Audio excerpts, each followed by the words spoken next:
अस्सलाम वालेकुम व्यूअर्स, आप देख रहे हैं रिच पाकिस्तान विद अब्दुल रहमान और हम लाए हैं आपके लिए दो इंटरेस्टिंग न्यूज।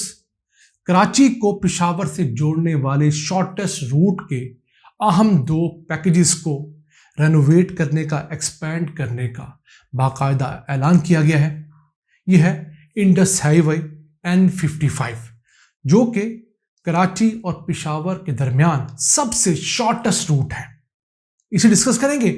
जबकि आज की दूसरी खबर, 9 साल के वक्फे के बाद पाकिस्तान ईरान बॉर्डर पर एक अहम क्रॉसिंग पॉइंट उसको खोल दिया गया है और उसका नाम है ताफ्तान बाजारचा बॉर्डर। इससे दोनों ममालिक के दरमियान तिजारत को फ़रोग़ मिलेगा और क्या फ़ायदे हासिल होंगे उसे प्रोग्राम के दूसरे से हम डिस्कस करेंगे। लेकिन पहले चलते हैं N55। पेशावर से अगर हम कराची जाएं तो हमारे पास 3 बड़े रूट अवेलेबल हैं। सबसे शॉर्टेस्ट रूट जो है वो N55 है, जिसमें पेशावर से डेरा इस्माइल खान और फिर दरिया सिंध के साथ साथ आप कराची तक पहुंच सकते हैं सिर्फ 1300 किलोमीटर की मुसाफत तय करके। लेकिन इस रूट के ऊपर चंद पैचेस ख़राब हैं, उनको ठीक करने का ऐलान किया गया, उसे डिस्कस करेंगे। इसका मुकाबला अगर हम करें N5 जो कि जर्नैली सड़क है, जिसे आम जुबान में GT रोड भी कहते हैं, तो वो सबसे तवील रास्ता है। तकरीबन 1800 किलोमीटर का रास्ता है पेशावर से कराची बरास्ता लाहौर। जबकि तीसरा रूट जो मोटरवेज का रूट बना है M1, M2, M3, उसके बाद M5 और नीचे कराची तक, वो रूट तकरीबन 1550 किलोमीटर का है।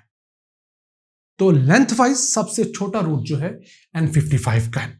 इसके दो अहम पैचेस, डेरा इस्माइल खान से डेरा गाजी खान तक 208 किलोमीटर और डेरा गाजी खान से राजनपुर तक 122 किलोमीटर, मजमूई तौर पर 330 किलोमीटर बनते हैं।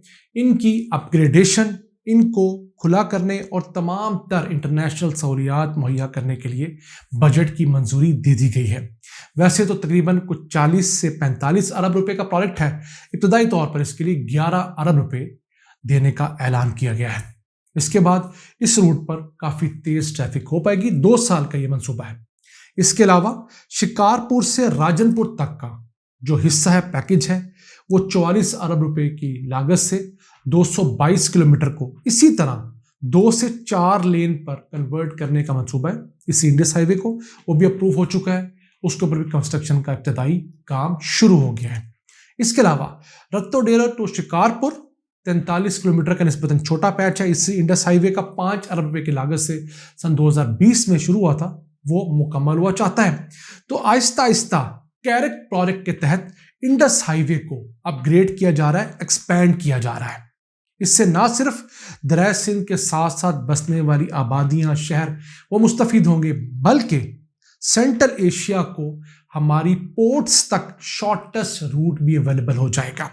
देखिए ना, 1300 किलोमीटर वर्सेस 1550 किलोमीटर अगर मोटरवे का लगाएं तो 250 किलोमीटर का फर्क तो यही पड़ता है। तो 250 किलोमीटर अगर आप बसेस या ट्रक्स, ट्रॉलों के हिसाब से देखें तो बहुत बड़ा एक फर्क है। जो ट्रॉला 1 लीटर डीजल के अंदर तकरीबन 293 रुपये लीटर डलवाकर 4-5 किलोमीटर ट्रैवल करता है, उसका तो कम से कम 50-60 लीटर डीजल बच गया ना, उसको कितने फायदे होंगे। फिर इस रूट के ऊपर मोटरवे की निस्बत टोल टैक्स भी कम है और फिर ये एक बिजी रोड है, दरमियान के छोटे छोटे शहर आते हैं, कोई प्रॉब्लम हो जाए तो आपको वहाँ पर रिलीफ मिल सकता है, होटल अवेलेबल है, जगह जगह पर टायर शॉप है, मैकेनिक्स हैं। तो इस वजह से ये बहुत अहम रूट है। तो हम समझते हैं कि पाकिस्तान के लिए इस तरह के प्रोजेक्ट्स जो हैं वो मुस्तकबिल में बहुत कलीदी किरदार अदा करेंगे। ऑल्दो हुकूमतें इन प्रोजेक्ट्स पर उतना फोकस नहीं करती जितना अपने वोटर्स के इलाके के प्रोजेक्ट पे फोकस करती हैं। लेकिन उम्मीद करते हैं कि कैरिक के तहत, जो कि 11 ममालिक का एक मंसूबा है, चाइना से लेकर जॉर्जिया तक, इसमें पाकिस्तान भी शामिल है, अफगानिस्तान भी है, सेंट्रल एशिया के तमाम, उज़्बेकिस्तान, ताजिकिस्तान, किर्गिस्तान, ये तमाम ममालिक शामिल हैं। इनको रोड्स के ज़रिए, मोटरवेज के ज़रिए, इसके अलावा ट्रेन नेटवर्क के ज़रिए जोड़ने का एक बहुत बड़ा मंसूबा है, जिसकी फंडिंग एशियन डेवलपमेंट बैंक कर रहा है। और इसका कॉरिडोर 5 जो है वो पाकिस्तान से गुजर रहा है। और सबसे बड़ा फ़ायदा यही है कि सेंट्रल एशिया और जॉर्जिया तक के तमाम ममालिक को गर्म पानी तक जो रसाई देनी है पाकिस्तान के थ्रू, वो इसी रोड ने देनी है। बेसिक फोकस इस रोड पे, अगर वो ट्रक्स चाहें तो चाहे पाकिस्तान एंटर होकर मोटर भी यूज कर लें या हमारी जो जीटी रोड है उसको भी इस्तेमाल कर सकते हैं। आइए चलते हैं आज की दूसरी अहम खबर। 9 साल के वक्फे के बाद पाकिस्तान में ताफ्तान बाजारचा बॉर्डर पोस्ट खोल दी गई है। ये 2014 में बंद कर दी गई थी सिक्योरिटी कंसर्न्स की वजह से। वहाँ पर अक्सर कोई ना कोई दहशतगर्दी का हमला होता था, दोनों फोर्सेस के दरमियान कोई ना कोई तनाज़ा होता था। उसका नुकसान ही होता कि जो लोग लीगल चैनल से भी इंपोर्ट एक्सपोर्ट करना चाहते हैं वो इलीगल चैनल के ऊपर जाने पर मजबूर हो जाते हैं। बहुत सारे पाकिस्तानी ताजर हरगिज इलीगल चैनल से चीज़ें नहीं मंगवाना चाहते क्योंकि उसके बाद उनको कस्टम से निबड़ना पड़ता है, FBR पड़ जाती है, मसाइल होते हैं। लेकिन जब आपका एक लीगल चैनल ही बंद होगा, आपकी एक अहम पोर्ट, एक अहम आपकी बॉर्डर क्रॉसिंग बंद होगी, तो आपका कस्टमर तो आपसे चीज़ मांग रहा है और आप उस कारोबार में हैं, तो चीज़ कहाँ से मंगवाएंगे?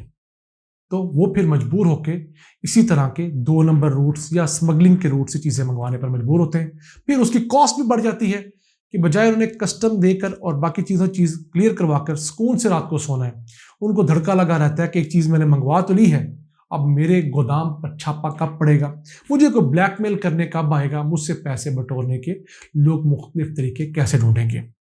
पाकिस्तान ईरान की जो बाहमी तिजारत है वो तो सिर्फ $1.5 अरब है और इसमें भी $1 अरब तो ईरान हमें चीज़ें बेच कर कमाते हैं। हम बमुश्किल 400-500 मिलियन डॉलर की चीज़ें उन्हें बेच पाते हैं।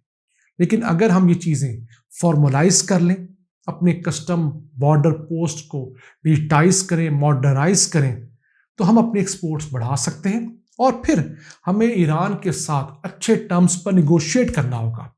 ईरान को कहना होगा कि हम आपसे डीजल लेते हैं, पेट्रोल लेते हैं, खजूरें लेते हैं, पेट्रोलियम प्रोडक्ट्स लेते हैं, LPG लेते हैं, आपको भी हमसे चावल लेने होंगे जो हमारे पास सरप्लस हैं, आपको हमें सहूलत देनी होगी कि हम आपके थ्रू फ्रूट्स ना सिर्फ सेंट्रल एशिया बल्कि रशिया तक एक्सपोर्ट कर सकें।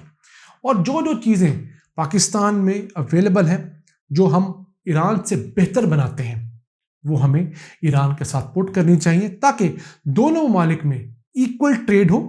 और ये ट्रेड $5 अरब सालाना की हो सकती है, कोई अनहोनी नहीं है, ये पोटेंशियल मौजूद है। लेकिन ना तो हमारे हुक्मरान बेहतर निगोशिएट करते हैं, ना ईरान हमें को out of the way leverage देता है, और फिर हमारा फोकस ज़्यादातर दुनिया से इमदाद लेने पे, कर्जे लेने पर होता है। इन तमाम वजूहात की वजह से हम आज भी अपनी एक्सपोर्ट्स को गुज़िश्ता कई सालों से $30 अरब के इर्द गिर्द रखने पर मजबूर हैं।